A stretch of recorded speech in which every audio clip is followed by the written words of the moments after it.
What up, world? This is the GoalNet recording live from outside of Chicago here in GoalNet Studios. This is actually a take two. I don't know if I guess I still recount that as recording live. Just filmed a great video for you and my phone froze when I was actually downloading it out of the video program and into my phone. So just share that little anecdote with you because I think everybody's been there with the phone malfunction. So hopefully I have as much zest and as much vigor going through this the second time. But I'm here today to take you through a new segment. This is something that we might do more in the future. If do some additional gear, that becomes available next year in the future and things like that. But what we're here to look at today is how I go about ordering my equipment, and I'll also walk you through CCM's new customizer for the Extreme Flex 4 product line. So first things first, when you go to the CCM customizer, before you select your region over here on the left, click the giant picture of Carey Price, right click, open this in a new window, and boom. You get CCM's full 36-page catalog that will take you not only through the Extreme Flex 4 product line, but also the Premier 2, which is still available. So if you're a Premier person looking to upgrade, you went to a demo day this spring, tried both sets of gear, realized you're really a Premier guy. You base your big buying decision on rebounds. You want those hard rebounds in your Premier. All that goodness is still in the catalog. So this 36 pages will take you through all of the different options available for Extreme Flex and and Premier 2 and the sticks.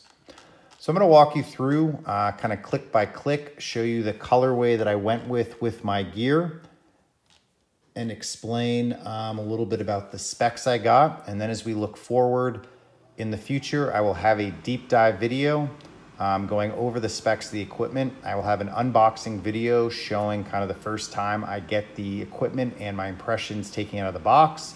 We will also have an initial impressions review. So at a minimum, we'll have three more pieces of video content around the Extreme Flex 4 line. And then if I wear the gear enough so that it gets a long-term status, I will definitely do a long-term review. So we've opened up our Carey Price thing. We've selected North America for our region. We're now going to go through and make a graphic for each one of the pads, glove, and blocker. So click New Design here. So first things first, my only negative I really have for the CCM customizer, I'll just get this out of the way, is that depending on what colors you pick, the CCM graphics can kind of get in your way, where you can't ever let the graphic go like red on red or black on black. Is with CCM, you're not allowed to order the more murdered out logos. So I always just pick a color I know I'm not going to use and just make the logos that color so that as I click around, we don't have any issues with the colors getting in the way or anything like that. So we got to do the logo on the front and that. So let's go through real quick and go color zone by color zone. So really the only thing performance related to keep an eye out for with the graphic customizer here is that you can get speed skin, you can get emboss, which is commonly referred to as weave, or you can get the solid traditional Gen Pro. So I'm all about performance, and I used the speed skin on my Premier 2 and found that it definitely slides better than traditional Gen Pro or the weave material. So that's what I went with on my set because I want the advantage that it gets. But if for whatever reason you're not into speed skin, you can still get solid colors or you can still get the traditional weave.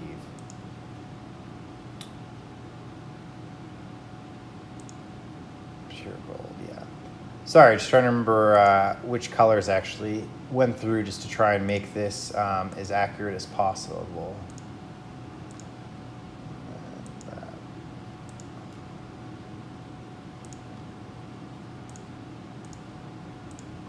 All right, so that's pretty close, if not exact, to the pads that I've ordered. And again, we'll see those live in an unboxing video sometime soon. One of the things I'd like to point out is something that if you've looked at CCM's customizer yet or seen any of the pictures on social media, like the stuff that I've seen from Pro Skate Goal, You'll notice that the EF4 retail pads have some additional graphic textures that we haven't seen in the NHL yet, and that are these zones here at the boot area in these kind of triangular darts as well, where there's almost an overlay on either the Speed Skin or the regular Gen Pro. Actually, what can we get in that area? Yeah, the Speed Skin or the regular Gen Pro that just gives it an additional bit of depth, so we can see that here in that top color zone. So that will pop up on the customizer. You can see that it's called out a little bit, but that'll be one of the differences that you may see in the customizer that you haven't noticed on Pro Gear. So my pads are done. So next I'm going to go through to my glove.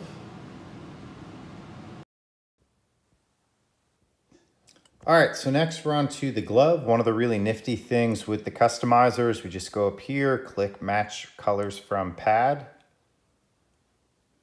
It's telling me there's some sort of issue just based on the color zones being a little bit different, obviously, from piece of gear to piece of gear. My gut tells me it's that logo. As I mentioned, that's kind of my only negative really with the CCM customizer, is that maybe in a future iteration they could let you make the logo the wrong color for a minute or two and then just go back and change it before you order it. So zone A here is black Speed Skin. And we want the CCM logo, I think I did white here in the front. So that should be pretty good. Lacing, make that black. Pocket lacing, make that black as well.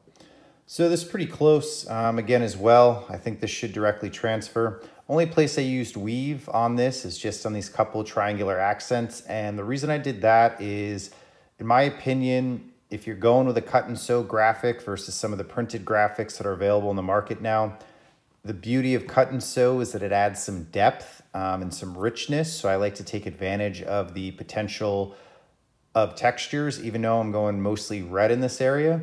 I just add the emboss, the CCM calls the weave, because I like the fact that it adds some texture and some depth to the graphic versus if all of these zones were solid red, it might be a little bit boring. So that's the only place I used weave. And next up, we will do the blocker. All right, so we got the blocker up. Next thing that we're gonna go through and do, match colors from the glove.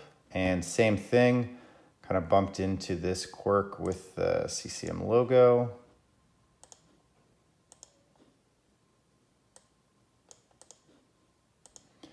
Anyway, just tweak that, super easy. That is now fixed. And then next we're gonna go over and click on specs. And now we can see all three pieces of my gear. This matches correctly. Again, base of the pad is red Speed Skin for sliding purposes. We've got those new textured zones in the three triangular areas. And then I've got some weave accents just to add some texture. So now the next step is that we actually customize our specs. We have to click the checkbox here, confirming that the colors are correct before we move on. And then once we click that, that opens up the customizer. And this is where the supplement that CCM gives you, again, this is the 36-page document with price on the cover. This will allow you to go through and see all of the different specs available to you.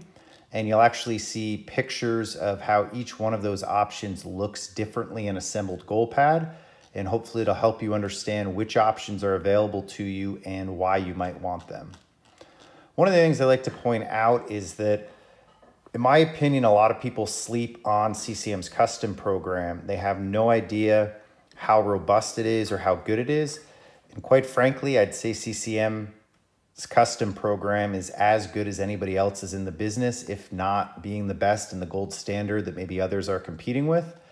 The reason I say that is that, you know, ordering a steak in a fine restaurant is kind of like the CCM customizer.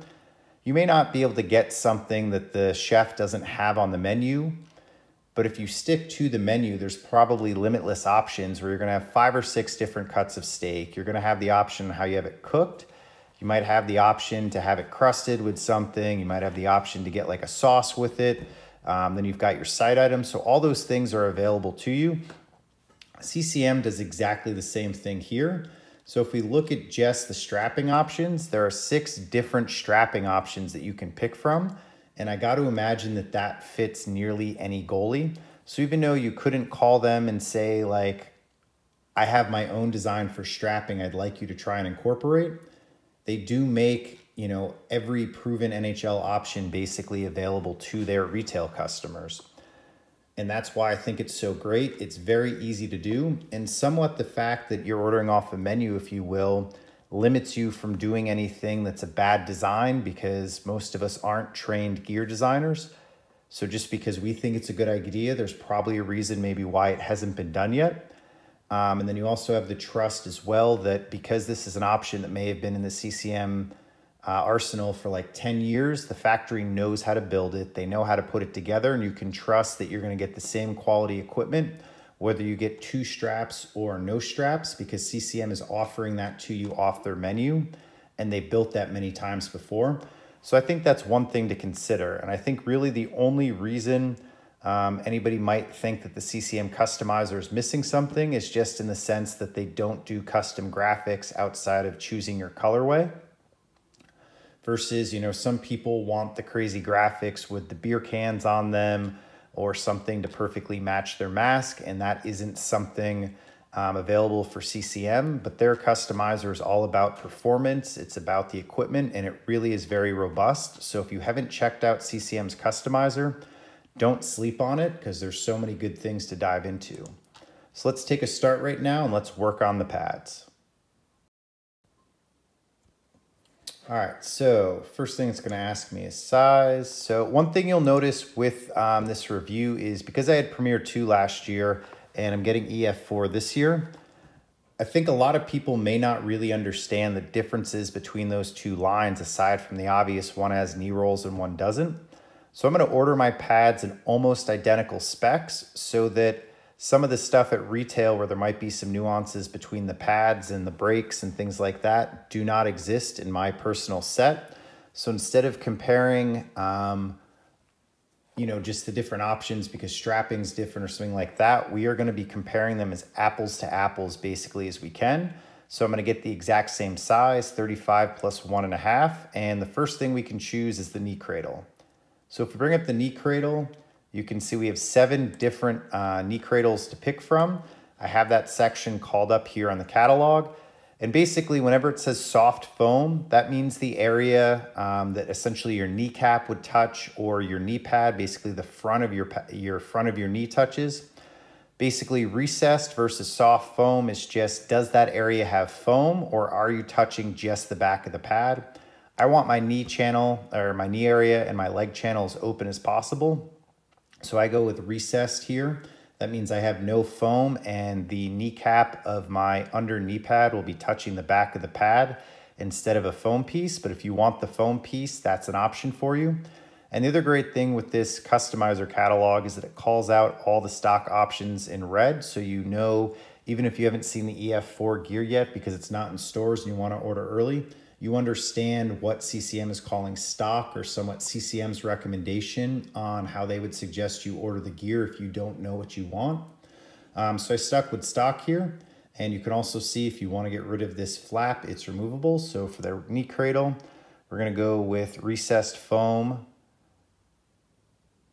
with no wrap, actually. So I didn't get stock, sorry, I got that. But if you do get the stock, that piece is removable. I know I'm not going to use it, so I get rid of it just to keep things as clean as possible. And that is also how I got my Premier 2 setup. And as I mentioned, my goal is to keep apples to apples. So the next thing up is the toe arrangement. This is the only spec that I would give you a tip on what to get. Other than that, I would kind of trust either the store rep you're working with, your own personal knowledge of your game, or if you have a goalie coach, talk to him about the options. I would definitely recommend getting the bungee toe tie. There's really no negative to getting it. Get it, try it, and if you happen to not like it, take the bungee toe tie off, and for like $5, you can put a traditional skate lace back on it and you're good to go. So I would definitely recommend everybody to get the new bungee lace, which is again stock for the EF4. I got that on my setup. The next thing we're going to look at are the flex options. So let's scroll up and find these. And as you can see, all of the EF4 pads are going to be pre-curved versus with the Premier series, you can actually get a straight pad, so different options there. And then your choices are basically double break or single break. And that's it for the core versus Premier 2. You can actually get a no break pad. So for me, again, trying to keep apples to apples with Premier 2 and also with all the gear I've tested over the last few years, I've got a pretty good idea of what I like in gear. And I love the double break because you get the S curve on the internal part of the pad. So I get that S shape to really make sure that the two tops of my pads hit when I go in a butterfly. I have a medium butterfly. It's not real wide, unfortunately, but it's also not, like Jaguar style narrow. So the double break, that gives me a nice S. It helps me close the 5-hole. But generally speaking, I like a stiff pad. So when I get the no break outer roll, that gives me the shape I want, but still the stiffness. So I have a responsive pad, a pad that won't let any squeakers, and a pad I'm really happy with the seal. So this third option over here is what I get.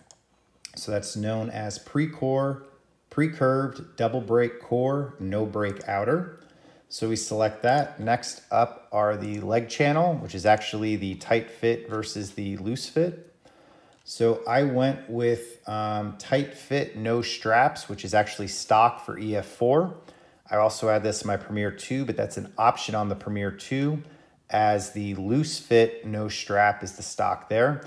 So when we talk about loose fit versus super tight fit versus tight fit, there's a really good little graphic here showing you the width, and basically what changes is where the wraps are installed on the back side of the leg channel, and then that corresponds to how tight the pad will feel on your leg when you're wearing it. Mostly, I think this is kind of a preference as to how the goaltender likes it, but there could be some arguments to be made depending on how you strap your pads. This could also affect the responsiveness of the pad as well as maybe the rotation. So I went with stock here again, which is tight fit, so in the middle, not the super tight fit or not the loose. But for me on Premier 2, that was my favorite strapping. I found that the Premier 2 gear probably worked the best for me out of anything that I tested last year. So that'd also be really interesting for me in testing the EF4, is that the Premier 2 is the gear I think I wore the most often. So I'll definitely have a good sample size to compare it apples to apples. And being that I've never worn EF4 before or any of the Extreme Flex line, hopefully I'll get a really good understanding of how the eFlex line is different from the Premier line. So let's go through. So tight fit, no calf straps. Next are knee straps. Do we want any straps? So I went no strap. Knee straps are an option that's pretty common still in the pros. I think a lot of that is just guys came up with a knee strap. So one of them might want to stick with like one fixed leather knee strap below the knee. This setup here, I believe, is what Carey Price uses with the one up top and the two at the calf. But anyways, I mentioned this customizer is great. You can see a picture of what every different strapping option looks like and understand it. I'm going with the no strap, which is stock. And the next thing we're going to look at is the leg channel. I'm going to go with the nylon, as that is stock on this. Nash reminds me like the old Coho 590. If you get the Nash inside your leg channel, what that will be is just a little bit grippier, so a little bit more responsive versus the nylon. It'll allow your leg to rotate a little bit better. But it's pretty much a preference option. If you get the Nash in there, you're definitely not going to have poor rotation. I've had Nash in leg channels and it's worked great among different brands, let alone older CCM or Coho product. And then the next step is the boot brake. So this will be one of the few options that's different for the Premier. So if we look at this graphic right here, this is showing us what the two different boot brakes look like. So the white foam pictured here is hard foam and the black foam pictured here is soft foam. So when we cut out this back piece of white foam on the deep soft, that gives us the deep ultra soft, and that's going to allow the boot on this pad to flex a lot. I like a flexible boot, and that's a big benefit for RVH, is one of the key benefits. So I went with the deep ultra soft here. That's just going to allow the pad boot to flex more. And you can see this is called out. That will be different because what I have on my Premier The soft flex there still has some of the harder foam behind it. And let's actually scroll down to Premier while we're mentioning this, just to get a feel for where the Premier and the E-Flex are different.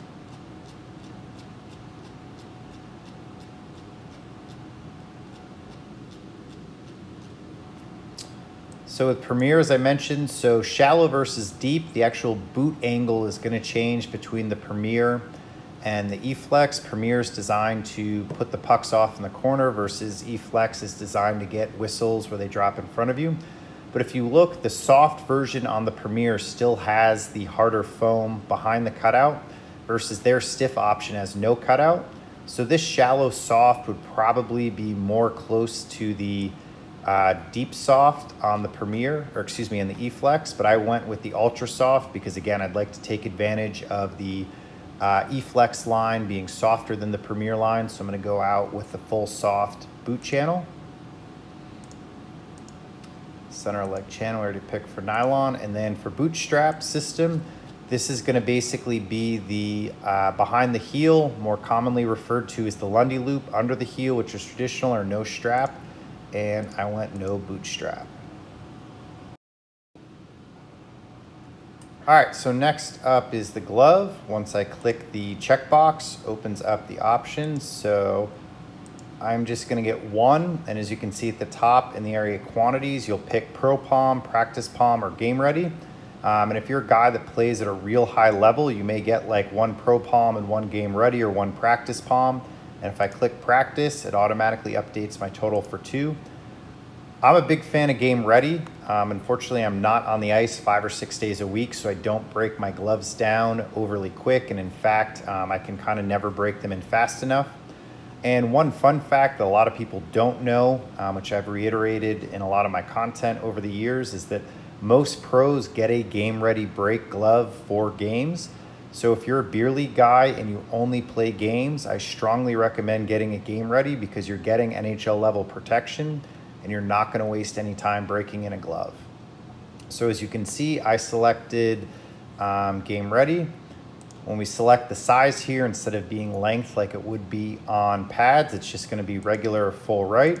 And then you have the option for palm size. So if you get an intermediate palm, that means the inner glove that your hand sits in is going to be smaller than the senior glove. So if you have small hands, that might be a good option for you. It'll make the glove fit a little bit tighter and thus should make it easier for you to close. So now let's scroll down, check out the glove options. So the first thing we can pick is beige Nash, gray Nash, or Sure Grip. So there's a picture of the, call that beige Nash. Gray Nash will be the same color Nash, and then Sure Grip is the traditional retail material for CCM. Sure Grip will be grippier, and it'll also be more durable than Nash. Nash is a little bit softer and more traditional. I went with Sure Grip. I love all the modern tech materials, so I selected Sure Grip. For the wrist options, this is something I got in my Premier 2 glove that I'd never tried before, and it worked amazing. Huge fan of this option. I definitely, like I said, I think the only thing I would tell people you gotta get is the bungee ties, but the other one I might recommend trying that's probably not gonna cause problems for anybody that you may not consider is the leather wrist strap. I like my glove wrist strap very tight, and I find over time, I think the webbing straps don't hold as well. Sometimes they can loosen up in games, and you never get your glove like exactly the same tightness game over game. Versus the leather strap, you just figure out like I wanna go on the 5th hole, and every time I put my glove on, I strap it to the 5th hole and I get repeatability and I get a very snug, very comfortable fit. So huge fan of the leather strap. So we're gonna stick with that again, carry over from the P2. Now cuff options is more commonly what we refer to as break, 580, 590, or 600. If we click this option, it actually brings up a really good picture as well, but we also have our catalog here to show us 600, 590, 580.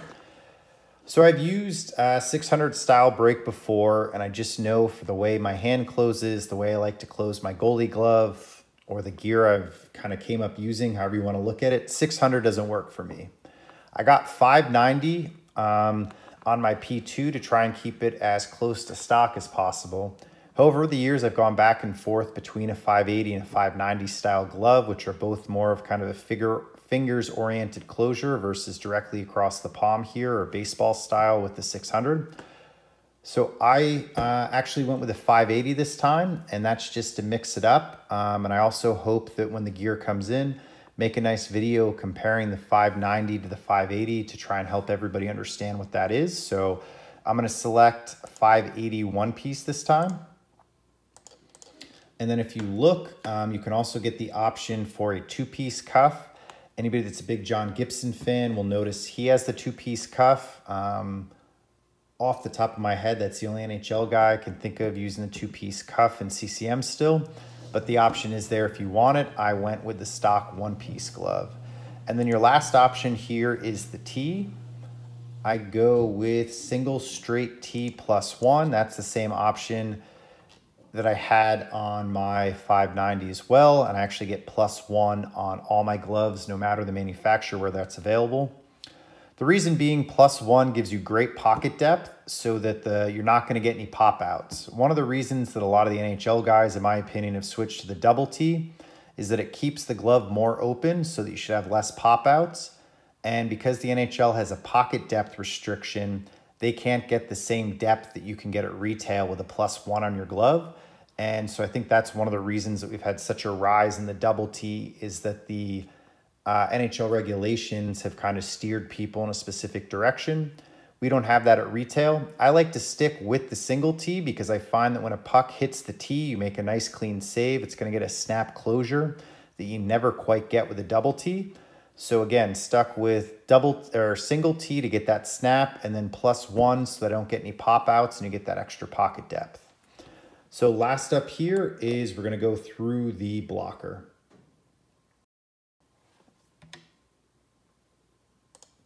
All right, so clicked my checkbox and now my options pop up. So here there's no difference between game ready palm, anything like that, just regular full right.